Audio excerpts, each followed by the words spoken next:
érettségire a ez a jó ötlet. Érettségire mindenki oda magával. Hétfőn én bejövök egyébként az iskolába, mert iratom alá bizonyítványokat, hogy itt leszek a kezdésnél, és nagyon fontos volni. És akkor fél 8. Igen.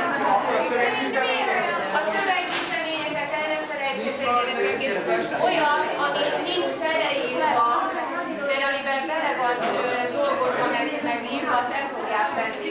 És az elég kapitál.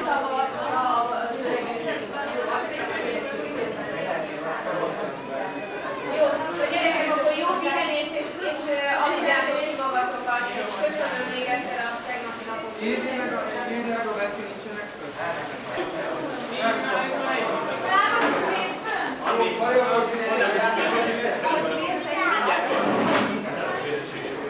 De most figyeljetek már, éljen meg a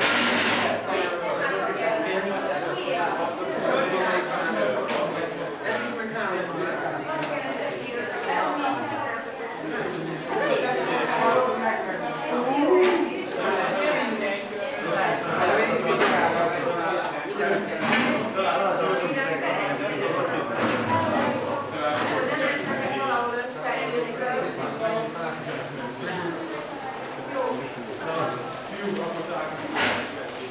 Jó.